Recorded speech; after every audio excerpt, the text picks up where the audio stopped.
It is Thursday, June 22nd, 2023. You're watching the MMA ECO live podcast on YouTube. Of course, I am your host, as always, Chris Presnell. I am the owner of MMA Ecosystem, reporting on Asian MMA news, coming at you live from beautiful Portland, Oregon, USA. So today we've got so much to get into. Got a lot of things going on this weekend. I'll get into the full weekend schedule of Asian MMA. I'll also cover some tidbits for UFC Singapore, trying to forecast what that card could look like. And then, of course, I'll get to your questions. Want to leave a lot of time for that. You can go ahead and throw those questions into the chat. Of course, keep things civil, be kind to your fellow listeners, and let's get into it, shall we? So first off, wanted to briefly let you guys know. So I got to interview Krishna and Aisha Shroff this last Monday night at 10:30 my time. Had my studio all set up, and if you haven't checked out that interview, go ahead and of course, after this video is over, sometime in the next week, definitely check that interview out. There's tons of interviews out there floating around in the MMA media web spaces on YouTube, whatever. And I'm not necessarily, I know I'm like far from the best interviewer. In fact, I felt very awkward in that interview. And sorry if that's like coming through. It had been a while since I had interviewed anybody, truth be told. And so I think also just the setting of being alone in my living room, 10:30 at night, suddenly talking to these really powerful people across the world.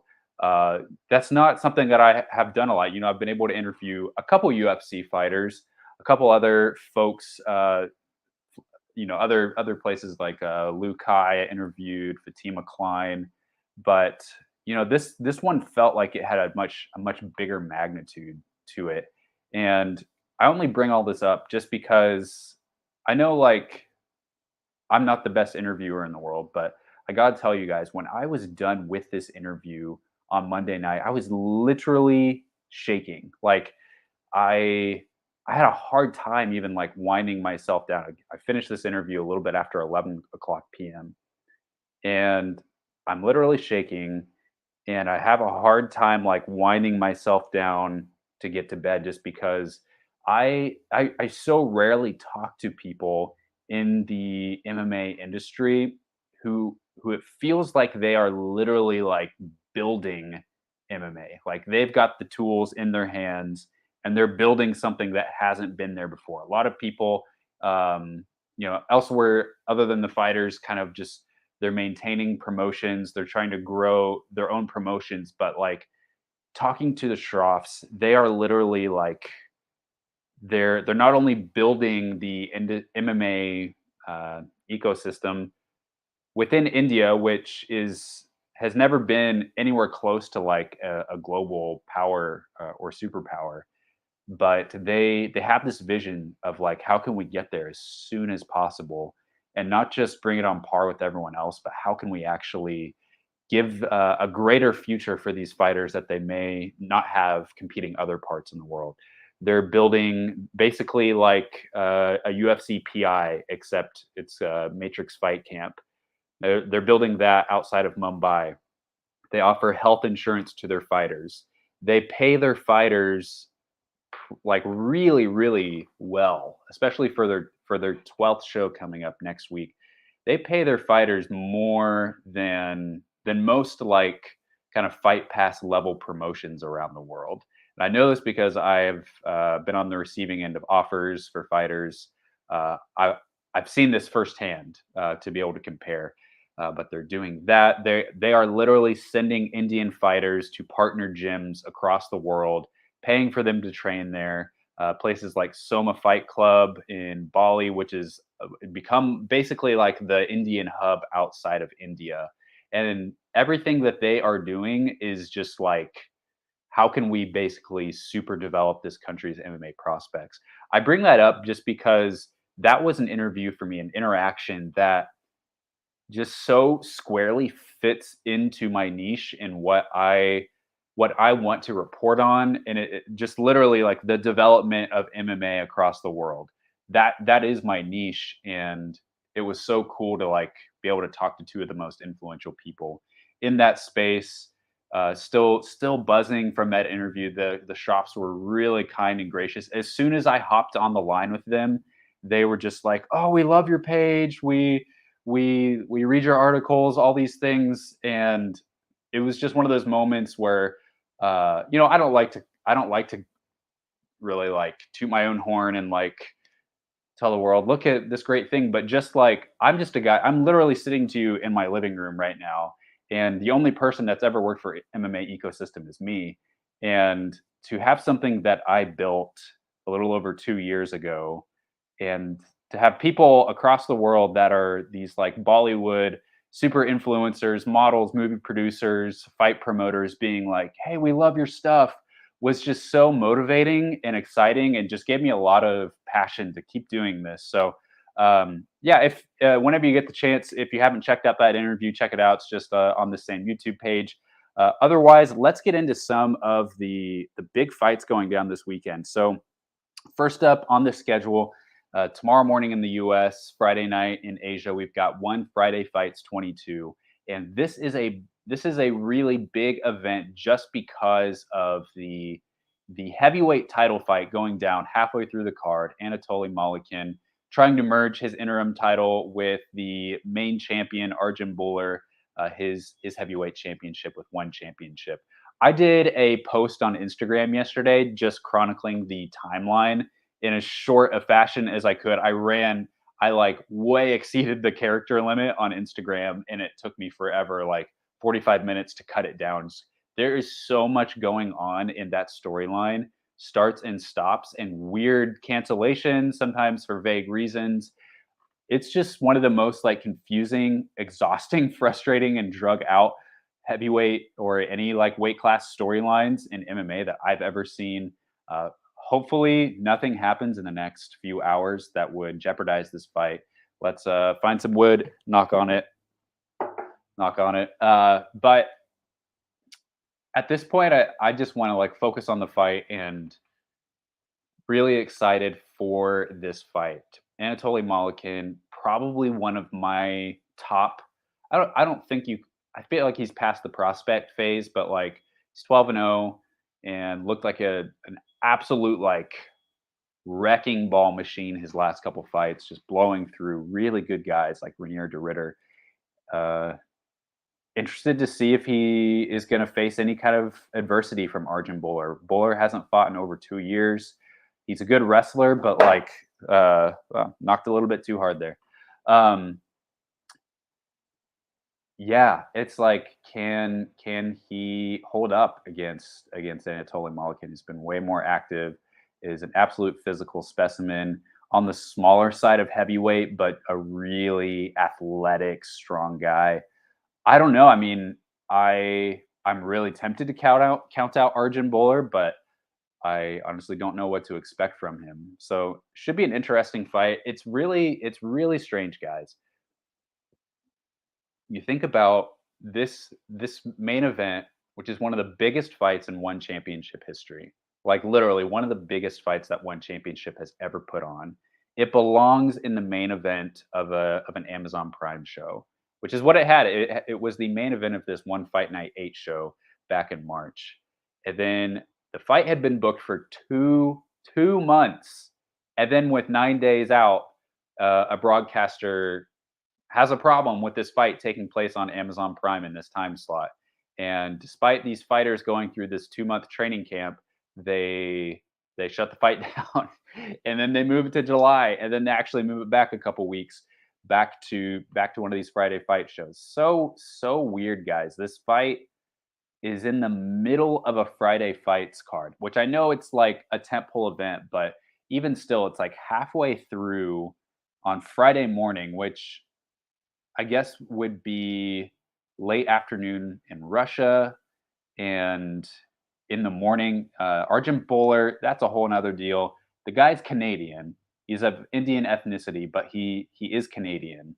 Um, it's just weird. The whole thing. I would just love to know what the thinking was of like we're not even going to set this as the main event, but we're going to put it right in the middle of the card, and the card is like basically a Muay Thai event they open up with the Fan Rong versus Shamil Erdogan fight, but then the rest of the card is just Muay Thai fights. It's in a traditionally Muay Thai arena. It's just very interesting. Yeah, such a strange place to set this fight.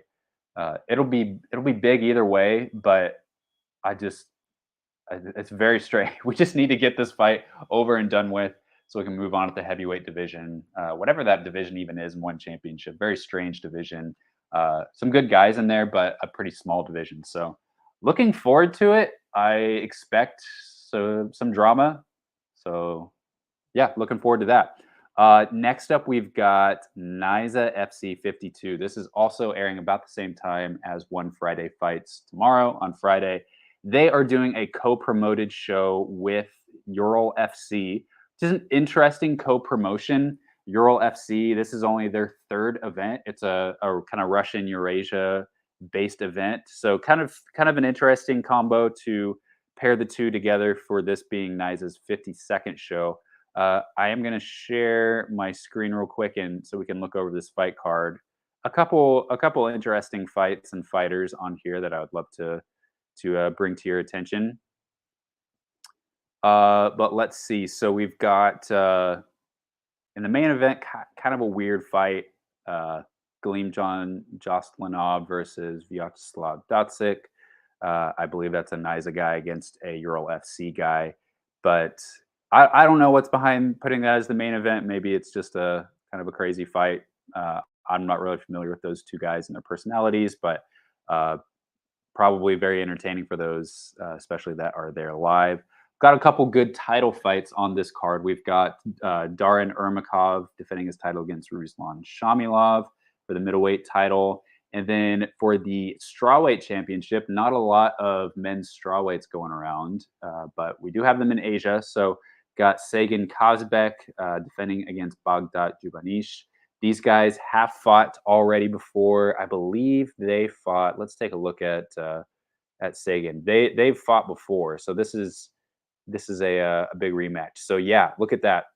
In IMMAF 2019, they fought and Bagdat won a split decision. So I've heard that this is a very highly anticipated fight, especially in Kazakhstan. So that should be interesting. Only 6 fights between the two guys, and they're fighting for a belt.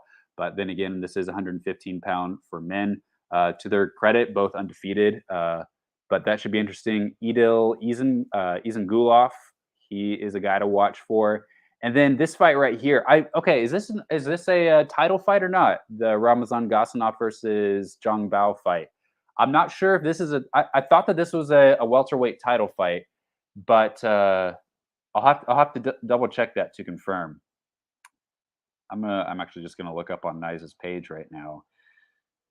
On Tapology, it's listed as a non-title fight, which is a very interesting fight if you're going to put this as a title fight. So on Naiza's Instagram, they have this listed as a welterweight championship, Gasanov versus Bao. So, which it should be Gasanov versus Zhang. Bao is his given name. Motorcycles outside, woohoo! But interesting. I need to do a little bit. I dropped the ball a little bit with this one, guys, because I was gonna go and look to see which other fights Zhang has had on his record. Obviously, on this page, we have him listed as 1 and 2, which does not necessarily scream as someone that is ready for a title shot. But on the Naiza post with the whole fight card, they have him listed as 7 and 1, which is definitely not totally accurate because we do have 2 losses recorded for him. So at the very least, 7 and 2.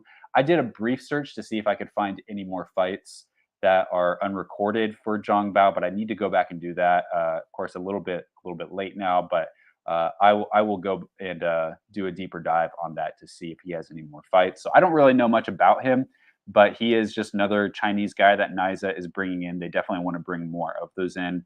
But the guy that I would say have an eye on from this whole event is this guy, Alibi. In the US, we say Alibi. Alibi Idris. He is 7-0 flyweight. One of the top prospects out of Kazakhstan right now for sure. Undefeated. And let's see, he trains out of Irkutsk. Has fought exclusively for Naiza. So he is going to be fighting also undefeated 8-0 Alisson Silva out of Brazil. So definitely a fight to watch there. So yeah, Naiza FC. Looking forward to that event. They've got a lot of good fights on there. It's a couple title fights. Next up, let's go to Road FC 64. So this is the kickoff event for Road FC's kind of tournament of their new format. So they've got, I believe, like 63 kg, which they're calling bantamweight. I think they've got 70 kg. So some good fighters in there. Interesting choices. They've got a lot of international talent as well. Had a couple offers for some Chinese guys to join the tournament, but they couldn't make it.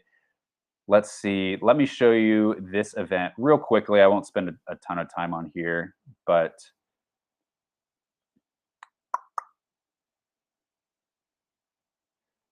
all right. So Road FC event going down on, it'll be late Friday night in the US, Saturday afternoon in Korea.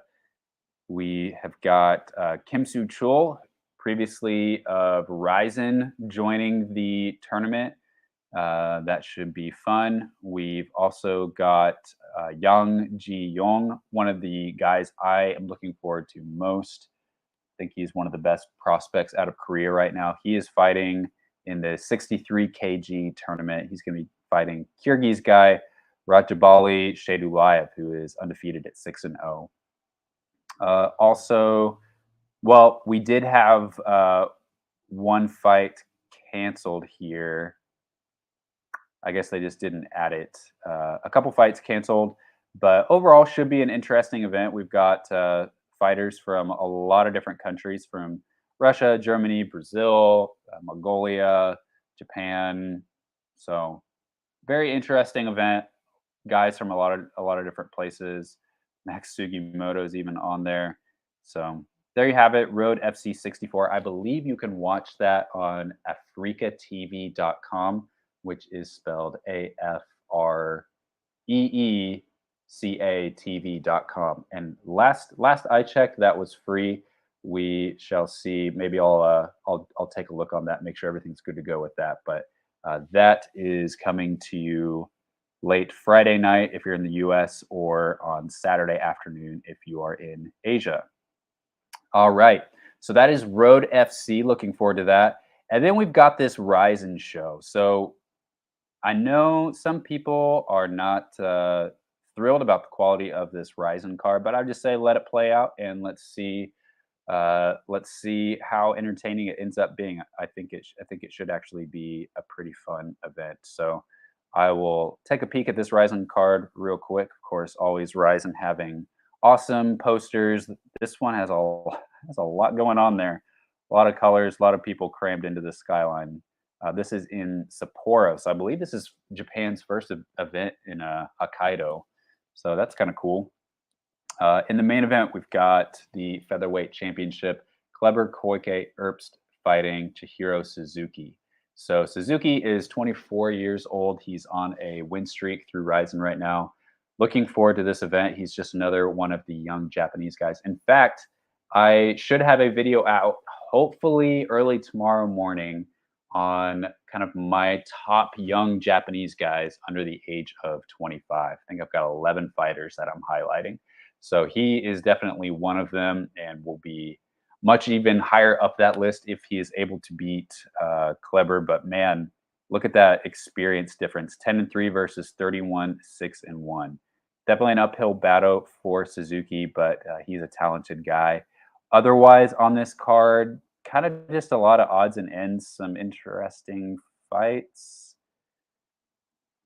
Got this one is definitely one to watch: Saori Oshima versus Haruka Salt Hasegawa. Hasegawa recently, over back-to-back wins over Karen Date for, I believe that was the Deep Championship. So some pretty big wins over a top prospect. but she's fighting Saori Oshima, who's moving way up in weight. She usually fights at microweight, moving up to strawweight to fight Haruka Salt Hasagawa. Looking forward to that. That should be interesting. Just kind of a wacky matchup between weight classes. Moving up 2 weight classes. I'm not even sure what microweight. It's 90 something pounds. Yeah, which is just insane. But yeah, there you have it. Otherwise, some a lot of kickboxing fights on here. Some just kind of random mat. Look at here, you got an 0-2 guy fighting 19, 15 and 5. 19, 7 and 4 versus 2 and 1. A lot of very typical JMMA matchmaking on here. So maybe we'll get some crazy highlights out of the event. Let's see. So there you go. There is RIZIN. And then just some other just odds and ends that I wanted to go over. We've got there's actually a lot more going on this weekend. One that you may not be aware of that I want to put on your radar is Qadya 3. So Qadya is an Egyptian promotion that airs out of Cairo. The reason I bring them up is because, first of all, in the main event, you've got an Indian guy, Rahul Raju, who you may recognize from one championship. He is fighting for the welterweight title against Mohammed Salem. But the guy that I am looking at, like really looking at from this card, is Ismail Khan. He's a 4-0 Pakistani prospect that definitely is starting to get up there for me in terms of fighters coming up through Pakistan. So Qadya 3 out of Cairo, I think that airs at 8 a.m. Pacific time, 11 a.m. Eastern on Friday. Also, Brave has had back-to-back shows this week. In the main event of tomorrow's event, Brave CF 72 out of Bahrain. In the main event, you've got Nemat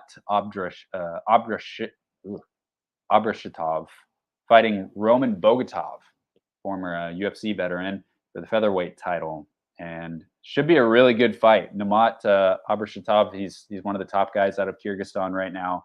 Did a feature on him on my page earlier this week. Excited about that fight. Roman is a tough dude. You've got Yamato Nishikawa. Guys, did you see the video posted by PFL of the weigh-ins and the face-off between Shane Burgos and Yamato Nishikawa? Nishikawa looks like a flyweight in this face-off, this 20-year-old kid, and Shane Burgos literally looks like a middleweight. He's just like enormous looking down at Nishikawa. Ridiculous. This is one of the downsides for me of the PFL's matchmaking is you get guys like Nishikawa fighting, who loses his debut, then has to fight Shane Burgos in his next fight. And I know Burgos coming off a loss as well, but like, man, I just wish that there was like more of an on-ramp. I know that's not really like PFL style as much, but even if they could have like given Nishikawa if it would have brought him into the regular season next year and given him some showcase bouts this year, I think that would have been better in the long run. But so yeah, I've got Nishikawa tomorrow, kind of holding my breath through that one. But yeah, then we've got Alash Pride 86 going down from Kazakhstan on Saturday. At the same time as Octagon 46, and that main event, you've got a flyweight title fight between Tatiana Versova and Anastasia Dujikova. And then, yeah. Oh, and I nearly forgot, we've got a UFC Jacksonville coming up to you this Saturday morning or afternoon, wherever you live in the U.S. or around the world. But guys, I am so excited for this Zhalgas Zhumagulov fight versus Josh Van. No idea what to expect from it. So much experience. Two guys just got the very opposite spectrums of their career, but still both really, really, really good. So I don't even know how to like break down that fight. Maybe I should have done like a breakdown video for my channel, but looking forward to that. Looking forward to Tatsuro Taira. I think he should take this one. Clayton Rodriguez is a really dangerous guy, but yeah, looking forward to that. I'm glad that they're bringing Taira along slowly. Let him fight lots of different kinds of fighters. He's going to be fighting a really, really tough, amped up Brazilian guy in Clayton Rodriguez. So that should be fun. Um, should be an overall great card. UFC Jacksonville. Some other things that were some other just like random Asian news things. Okay, so we had pretty big fights confirmed this week. We had Stamp versus Hom, Song versus Font confirmed this week. Stamp Fairtex versus Hom. So we main event for one fight night 14 September 1st in the US, September 2nd in Thailand or Asia. So, guys, I'm like giving up more and more with like when I put a scoop out there and then it gets like reported a week later and uh I haven't seen like one outlet credit me. I literally reported this over a week ago saying that the fight was done for that date for the interim atomweight belt. And like I literally heard like, yeah, this fight is done. And and then a week later it comes up again. So I I've like given up. I used to like really fight that hard and be like, hey, that was me. I would even like send messages to outlets through their email system being like, hey, that was me. I reported this literal like these exact same words, but a couple days ago. So but I don't care. I let things play out and eventually hopefully it'll be harder and harder to ignore or miss that. But I've given up giving a lot of my effort. Man, guys, I was so close to reporting this Song versus Font fight. So freaking close. I had it confirmed on Song's end at one point that the contract had been out, and then I had it and then on Font's side, they were like, yeah, we haven't gotten a contract yet. Um, and I was so pumped to break this fight. And then my man Marcel came in like an hour after that and was like, "Hey, hearing this fight is not even close to done, but it's in the works." I was like, "All right, man, you got me, you got me." But yeah, really excited for that fight. Just happy that it's happening. Before we get into questions, I do want to get into UFC Singapore. So we should be getting a ton of announcements, right? We're starting to get fight announcements for September events before the UFC Singapore event. Pretty much our events are full or mostly full. And as of now, we've only got 3 fight announcements for UFC Singapore, which is definitely really strange. I think that they're having trouble booking this card, guys, because I've been reaching out to a ton of different Asian fighters, their camps, their management, to try and figure out, hey, have you heard anything about Singapore yet? Trying to piece together this card because you would think by now the UFC has a lot of Asian talent. We just went through Road to UFC's first season. Think that we have a lot of Asian talent able to just fill up this card, but I'm starting to think that we may be seeing an even more international card with a lot of even European or South American, Latino American fighters.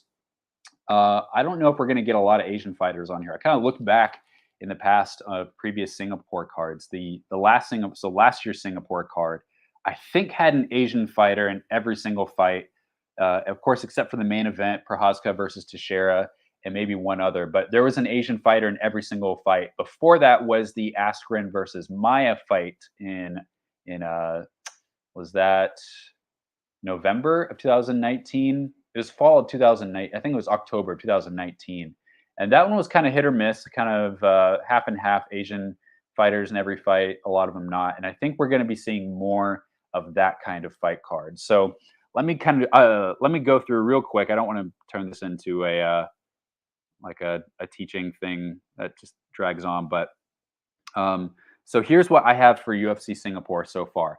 Of course, this is excluding all the fighters that already have fights publicly booked. So, of course, I didn't put Song Yadong on here. I'm not putting Zhang Wei Li on here because that's kind of obvious. She's not going to be up on this event. But here's a bunch of no's that I've gotten. No from Anshul Jubilee. He will not be on this card. Shailan Yordan not going to be there. Zhang Ming Yang, recovering from injury. Li Jing Liang had a spinal injury earlier this year. He's probably not going to be on this card. Loma is also rehabbing from an injury. Probably going to see her a little bit later in the fall. Yusaku Kinoshita not going to be on the card. Mizuki Inoue, my man Drake Riggs just announced that she will be returning on March 23rd against a TBA opponent. He interviewed Mizuki, and that's what she told him. Lee Jung Young also recovering from injury. I know Sumu Darji is. I put him at unlikely because he has had a long road of injury recovery. He had that absolute war against Matt Schnell last year, and he's been talking about Abu Dhabi coming back around that time frame. Arichi Lung just got knocked out a couple weeks ago, so probably not going to see him right back in the mix again. So a lot of big fighters that you would maybe think would be on this card, not going to be at UFC Singapore. But let's go to the possibilities. And a lot of these fighters, I could be totally wrong. Some might be a little bit closer in their recovery process than I had heard or expected. Others may be totally unavailable. So some of these fighters, take this with a grain of salt. This is just a lot of these fighters, I don't even have a relationship with them, so they could be totally off the table. But these are, I guess I'm just saying, I don't know if these are still possibilities. Mahashate, Song Kanan, Park Hyun Sung. I bet there's a good chance we could see him on this card. Last I heard, he hadn't heard anything yet from the UFC. Jekka Sargi, I would, unless he has an undisclosed injury that I don't know about, I would bank on him being on this card. He was supposed to fight June 17th, but for some reason that went away. I'm wondering if they just decided, hey, we're having this event in Southeast Asia. It makes total sense to have like one of our biggest Southeast Asia stars on that card. So I would bet that that he's going to be on that card. I've been trying to poke around with there and haven't heard anything yet on Jekka being on this Singapore card, but that could be a possibility. And then you can see the rest of the list there. I doubt Rafael Fiziev will be on there, but I heard that he could be fighting Mateusz Gamrot in a main event. Gosh, I'm sorry. I think he just tweeted that maybe even today. Like, let's go, Gamrot for 5 rounds, September or August, which would seem like probably September because we've got our main events filled. So I was mainly just thinking they could throw him in as like a co-main event. He trains in Thailand, so he came to mind. Antonina Shevchenko, Kang Kyung Ho. He had an amazing, or not easy, but a quick win last weekend. Could definitely see them rebooking him on that Singapore card. Choi Sung Woo, I would think he will probably be on the card. And then we've got our 3 Tajik fighters that, wondering if maybe they'll get a spot on there. And then the only 2 Asian fighters we have confirmed are, of course, Korean Zombie and Rinya Nakamura. So long ways to go for this Singapore card. I expect a week from now we'll get a lot more fight announcements, but that's kind of where we're at right now. I don't know if we're going to get a fully Asian-themed card. So be interesting. Either way, I'm excited to see what happens. So let's go ahead and get into your questions and see. We've got a lot in there already. So yeah, thank you, Bethany. Really appreciate it. Those kind words about the interview with the Schroffs. I would have loved to. I mean, I told them 15 to 20 minutes, and we went 25 minutes. And I had so many more questions. I just really wanted to just like have a long, in-depth conversation with him about Indian MMA. I love talking about like the development process. What are the barriers? How are we thinking through those barriers? Just envisioning an MMA market going from unknown to the global stage to becoming like a global powerhouse. Of course, I put out a video on that as well. But just how are we like investing in a long-term future for India? So exciting and interesting to me. Would have loved to have picked their brain for well over an hour. So, and yeah, Makoto, saw your interview. I feel like if the UFC did what they were doing, they would get less criticism. I know it's small, but their ideas are good. Why can't UFC or ONE think about the fighters first? Yeah, they're definitely. I only know like from their perspective and a couple other people that work for a Matrix Fight Night, but guys, what I hear about these guys is that they really are genuine people that are caring for the fighters. Uh, I don't know if there are other perspectives on that, but that's what I hear, and that's the vibe that I get. And what Aisha tells me, and what I've heard on her on podcasts, is like she really checks in on these fighters and sometimes goes to visit them in the hospital after events. And it does seem like they really care for the fighters and are invested in them having a long-term future. I can't remember if she stated it in my interview or in a podcast episode, but every single fighter that fights with Matrix Fight Night, when they retire, and I don't know what the stipulations are, if it's like if they retire after a career with Matrix Fight Night, but they have the option of becoming a coach at any of the Matrix Fight gyms. So they have like 14 gyms throughout India that are sort of like, typical gyms for people to work out, have a membership, pretty high, more on the high end side of things. But they also have MMA, a cage, kind of like UFC gyms. But they give these coaching spots to retired MFN fighters. And what Aisha said was that they're very well paying jobs that give them a lot of security past their fighting careers. That's man, just so forward thinking. And um, I love how they're investing in the long term future of Indian MMA. Very very cool. Um, yeah. Do I know the local time for UFC Singapore? I do. So it is the main card starts at 5 p.m. or the prelims start 5 p.m. The main card starts at 8 p.m. locally in Singapore. So yeah, I just saw that today. Saw the Pacific times. I went into the local times. Yeah, so it's a pretty normal time in house, and I got that from UFC.com today, talking about ticket sales. So yeah. Oh boy, your opinion on Chaudhry trashing John DiBella win over Jong Paimon. Beyond Kickboxing is a reputable source with really good Thai translators. Yet Chaudhry said it was a bad translation. Yeah, I mean, I don't know Thai, so I don't know what to comment on that. But if that was a accurate translation and Chaudhry's just trying to save face a little bit after the fact for all the blowback, yeah. In fact, let me just see if I can pull that up real quick for those of you that may not have heard that. He basically was like,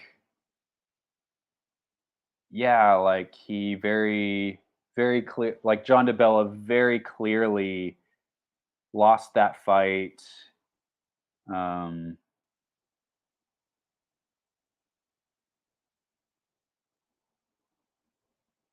Let me see if I can.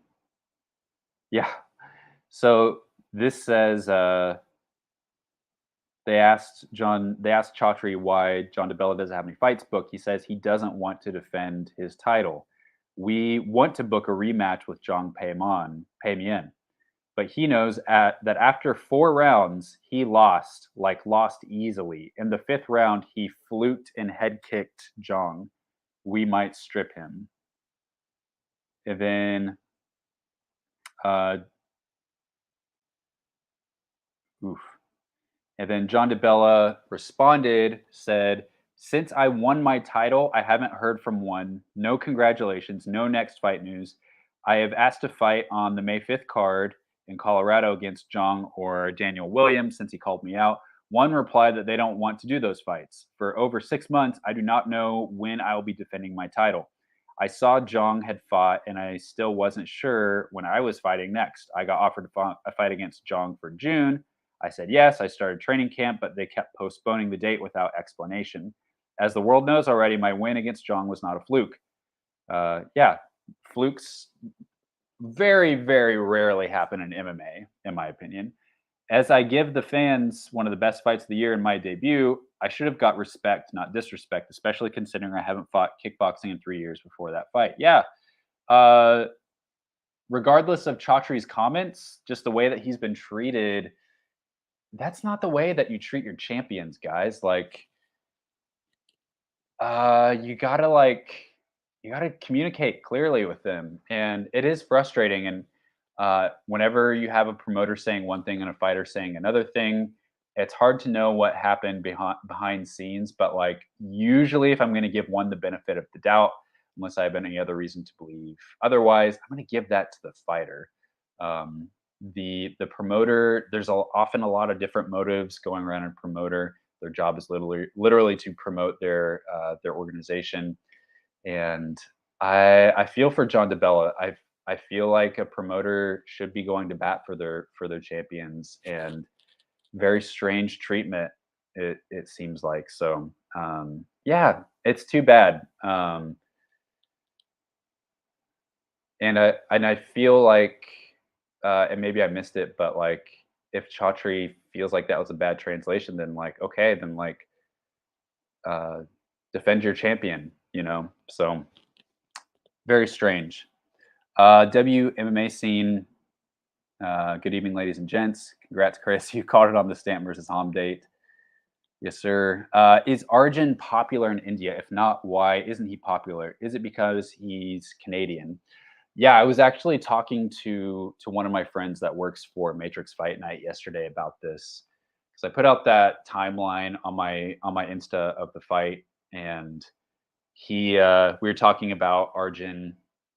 I have no idea if he's popular in India right now. I will say that like Arjun really intensely flies the "I'm an Indian fighter" flag, which is fine if that's your ethnicity.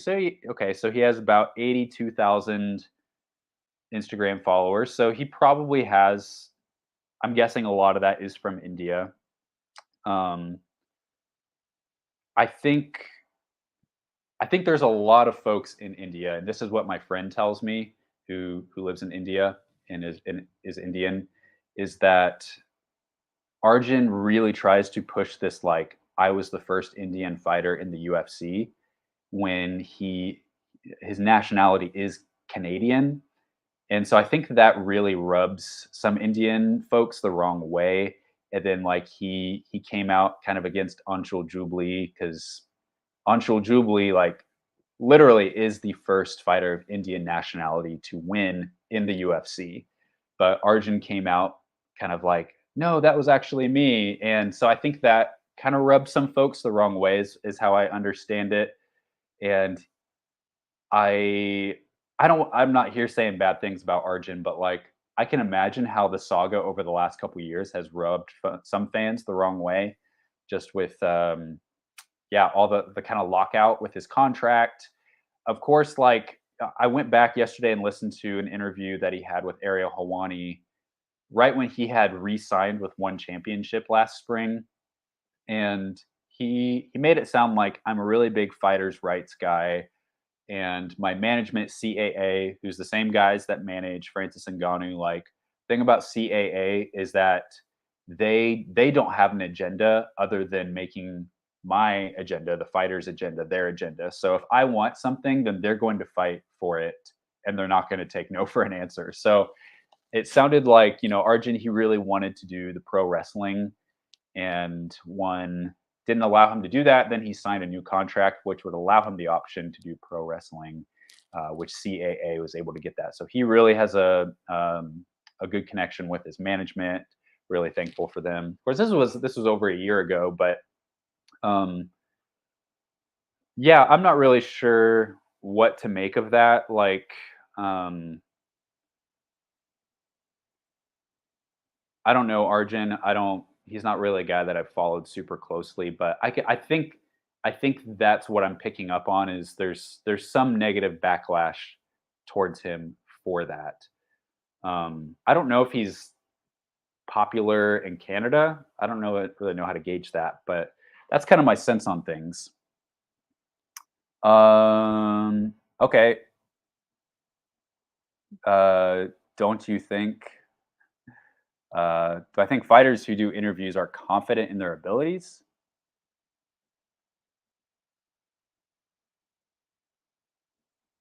Not sure if I really understand the question. Who do interviews are confident in their abilities?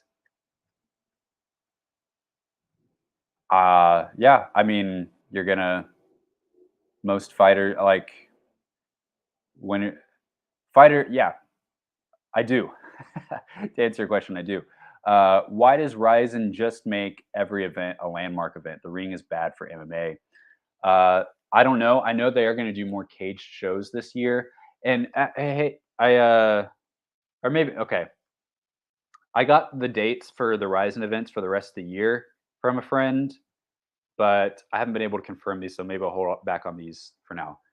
Overall, about one RIZIN event for the rest of the year, but I know that they are going to do some more cage shows as the year goes on.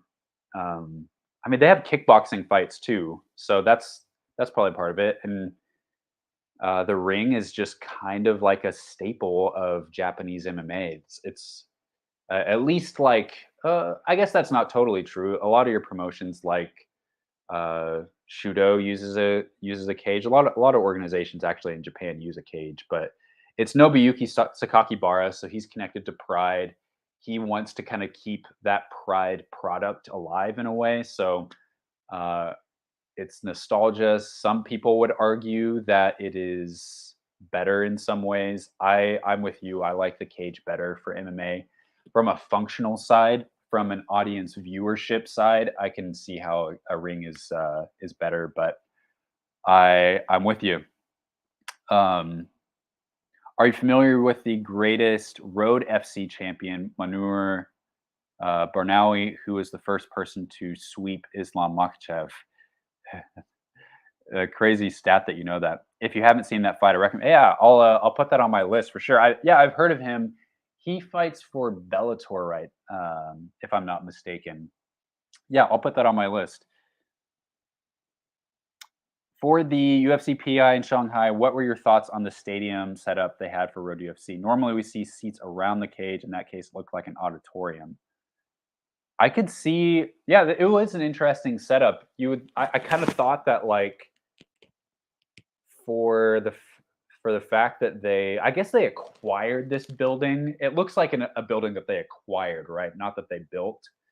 So in some way, like they didn't have total freedom to construct this building in a typical arena, kind of like the Apex.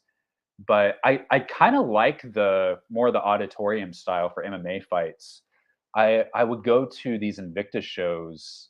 I probably went to 7 or 8 of these shows in Kansas City where it was in like a more theater style with the cage in front and everyone sitting that way. And I also went to a Titan FC event there and I really liked it. You've also got like a balcony, and it's really a good way to view MMA because pretty much everyone, is above the cage and gets a really good view at the cage.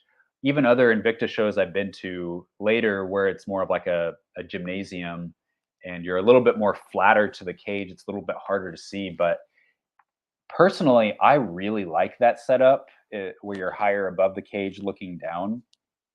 So yeah, I'd be interested to hear how it was for folks that were in attendance, but I do like that setup.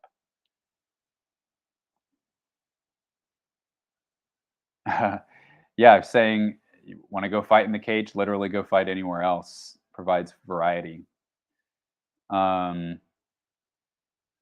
Ryzen 43 as a whole is just local fan service for Hokkaido.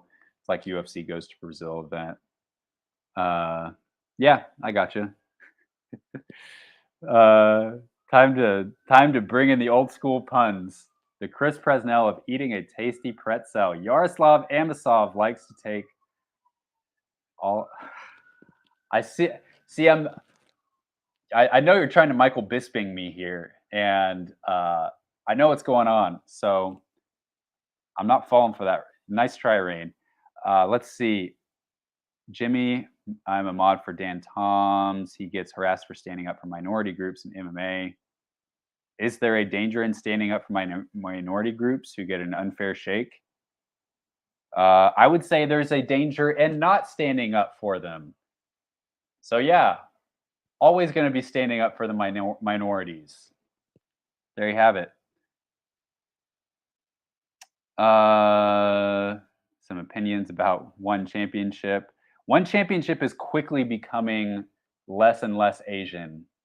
I will tell you that. Do I agree with the notion that MMA is a rinky-tink and silly sport? Do you agree? Finds the outside cage interviews and promotions. The only things that matters are the fights. That's kind of how I see things. Like I do watch some interviews, but I don't watch a lot. Most of the interviews I watch are guys like John Hyung Ko and James Lynch, and otherwise, like I don't pre-fight talk and drama. You pick what you like, but it doesn't do much for me. And guys, we're literally talking about Elon Musk and Mark Zuckerberg fighting in a cage.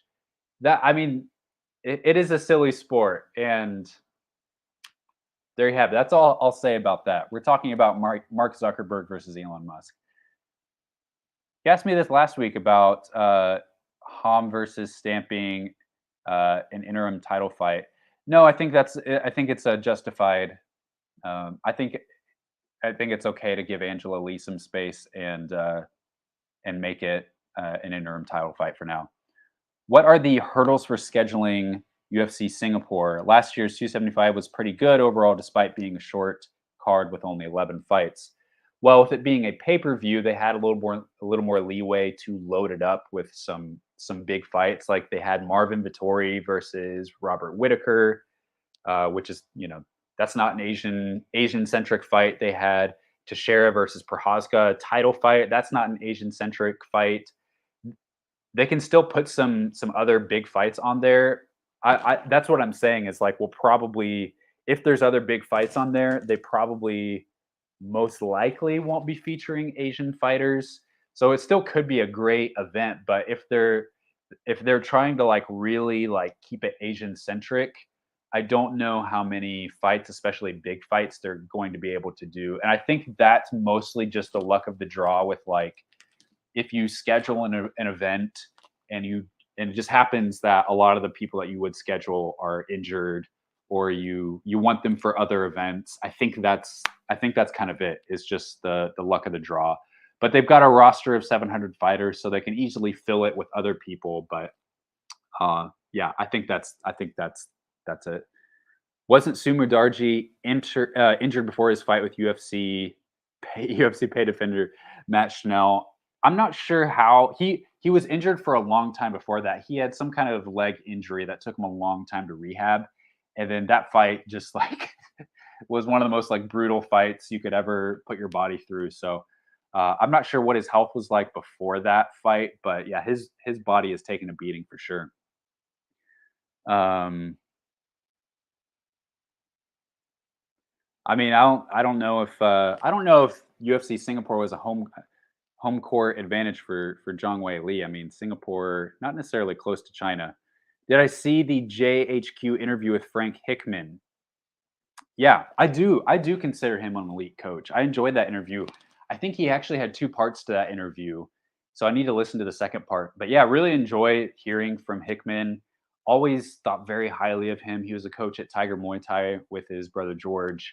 Um, yeah, or was it George? I sometimes I get them mixed up in my mind, but yeah, I think really highly of those guys. Their gym is just blowing up right now, guys. Like he was talking about the expansions coming to Bang Tao Muay Thai, and they're just like they're they're like tripling in size right now.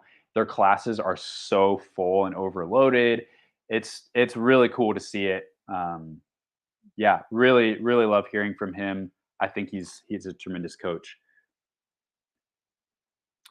Amigu, they have a lot of workouts from Chinese UFC fighters. Do you find that a unique way to connect with fans to help them get in shape? Yeah, totally. I love that idea.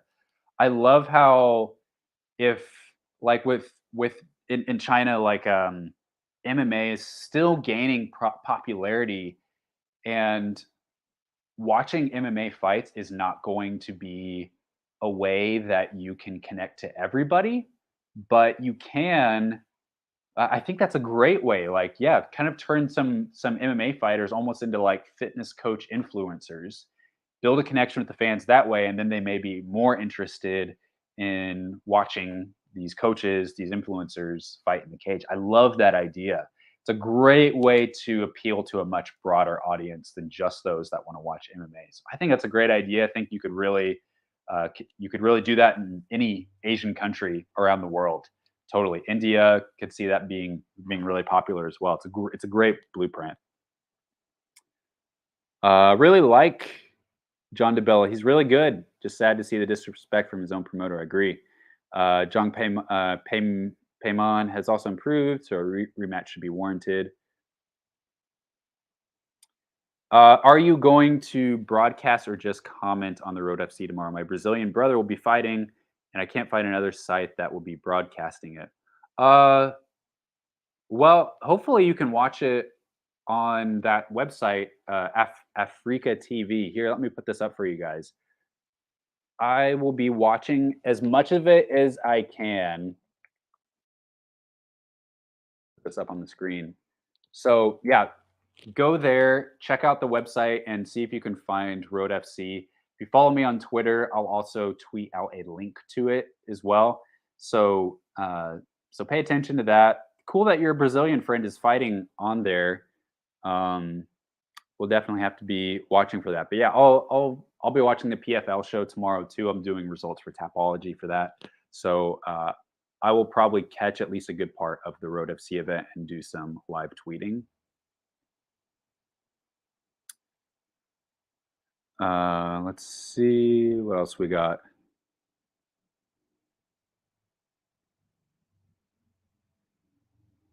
Yeah, WMMA scene. Dude, those events at the Scottish Rite Temple, I think that might be my favorite MMA venue that I've ever been to.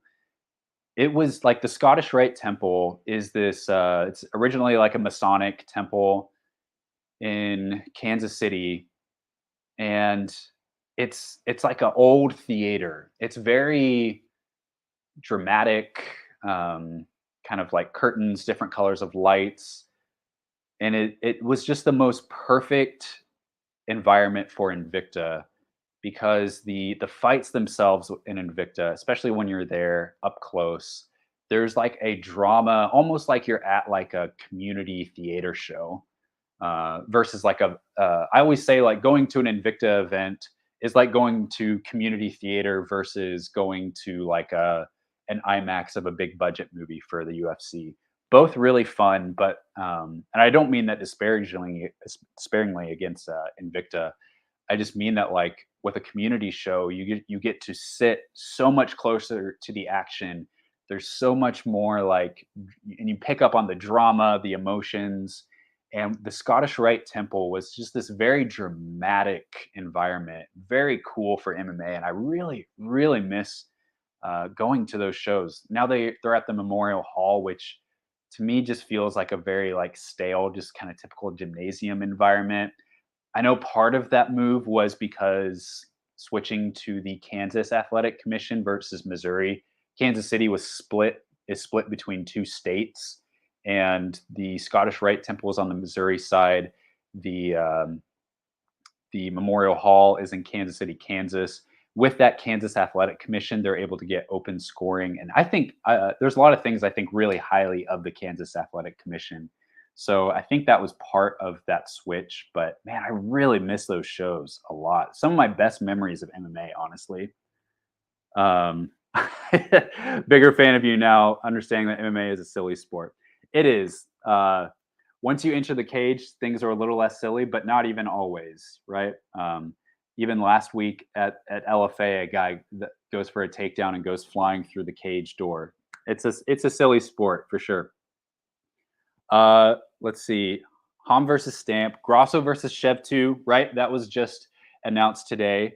The talk is in the two computer nerds and Joan versus Fury. MMA is not exactly. Totally agree with you. Jones versus Fury, even talking about Jones versus Ngannou, which is a little bit more serious, but like, I agree. It's wacky. And then last question for today, unless you have any more to throw at me, would I ever train at the Hickman Bros if you had the chance? I heard that online. Anyone can join the classes, even with the pro fighters.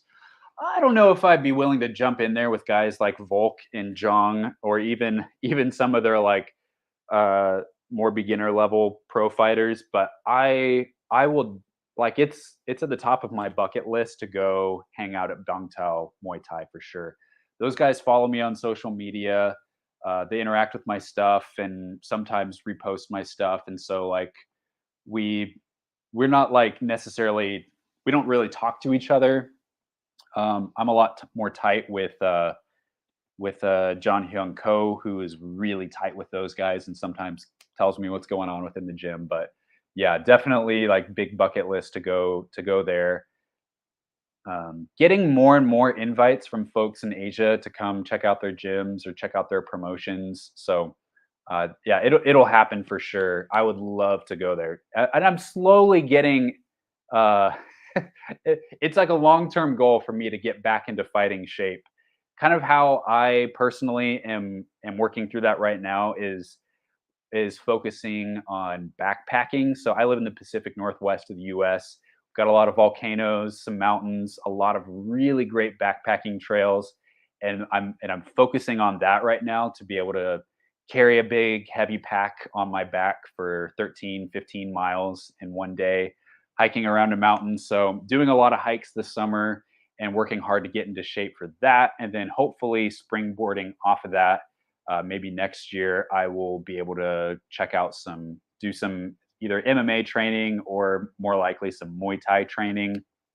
Um, Looking at some gyms here in Portland. So eventually, I would love to do that. I think that it is really valuable as MMA media. Of course, not like it's not an expectation, but personally, I really do see the value of like going to visit a gym and then being able to like hop in on some workouts.